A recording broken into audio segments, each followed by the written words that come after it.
Bismillahirrahmanirrahim. Assalamualaikum warahmatullahi wabarakatuh. Perkenalkan, nama saya Vina Vinanda. Di sini saya ingin menjelaskan terkait dengan akuntansi keuangan di Indonesia.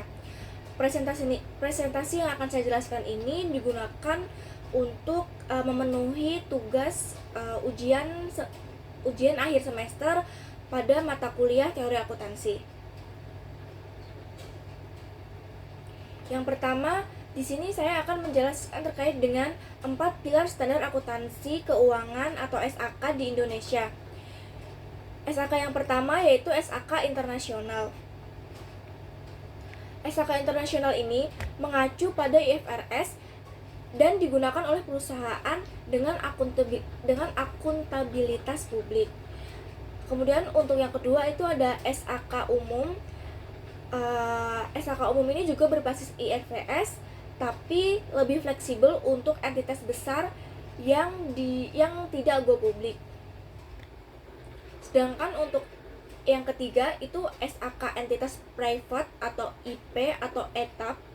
Ini ditunjukkan untuk perusahaan non publik yang tidak perlu laporan keuangan sekompleks IFRS. Kemudian yang terakhir ada SAK entitas mikro kecil dan menengah atau EMKM. Di sini standarnya yang paling sederhana dan ditujukan atau digunakan untuk UMKM. Keempat dari pilar ini dibuat agar setiap jenis entitas memiliki standar yang sesuai dengan kebutuhan dan kompleksitas bisnis mereka. Kemudian saya akan menjelaskan terkait dengan entitas yang harus komplit dengan standar. Dari keempat SAK yang telah dijelaskan tadi, entitas yang paling accountable berdasarkan standarnya yaitu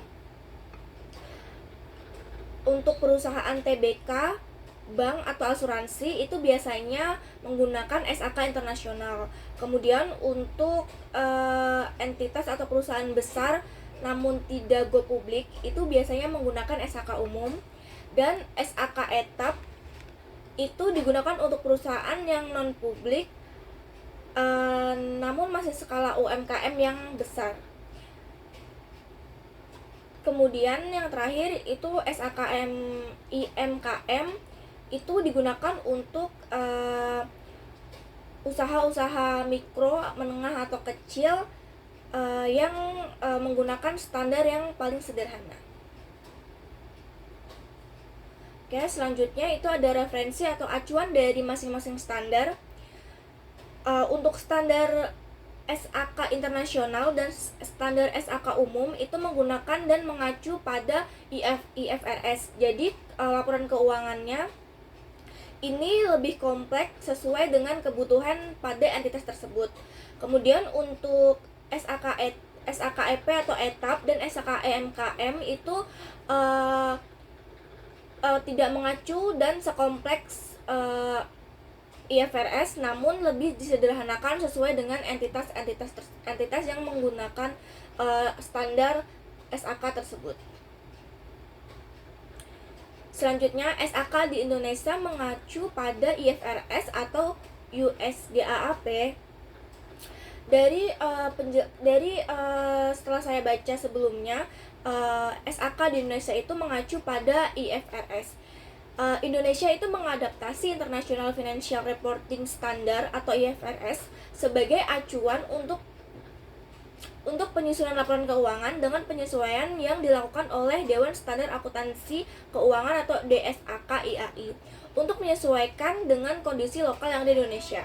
Jadi selanjutnya SAK umum di Indonesia sebagian besar merujuk pada IFRS meskipun ada beberapa perbedaan untuk menyesuaikan dengan kebijakan dan kondisi pasar di Indonesia. Sementara itu, untuk USGAAP sendiri lebih banyak digunakan di Amerika Serikat dan memiliki aturan yang berbeda dengan IFRS. Jadi tidak diadopsi sebagai standar utama di Indonesia.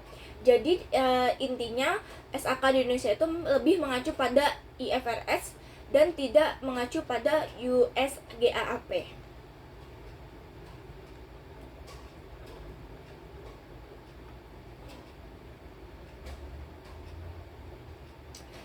Kemudian di sini ada pertanyaan, apakah satu standar fit for all? Untuk jawaban dari pertanyaan ini itu tidak, karena satu standar tidak cocok untuk semua entitas. Skala usaha yang berbeda-beda, perusahaan publik membutuhkan laporan keuangan yang lebih kompleks daripada UMKM. Kompleksitas laporan keuangan ini mengacu pada IFRS lebih rinci dan cocok untuk perusahaan besar, sedangkan UMKM tidak perlu menerapkan laporan keuangan yang sekompleks itu.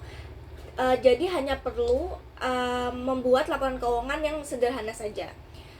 Kemudian untuk regulasi dan kepentingan pemangku kepentingan kepentingan yang berbeda. Investor di pasar modal membutuhkan laporan keuangan yang transparan dibandingkan bisnis kecil. Jadi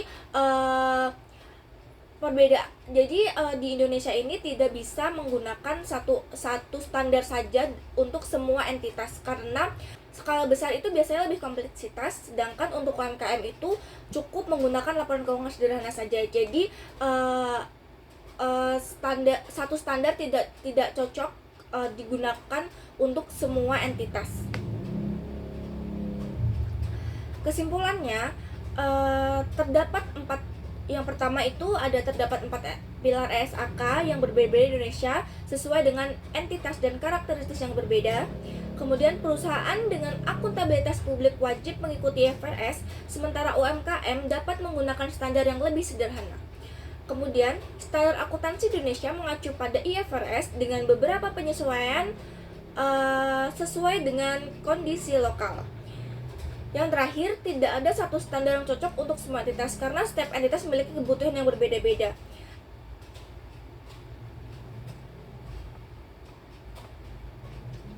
Baik, cukup sekian presentasi yang dapat saya jelaskan. Terima kasih. Mohon maaf apabila ada kesalahan kata. Wassalamualaikum warahmatullahi wabarakatuh.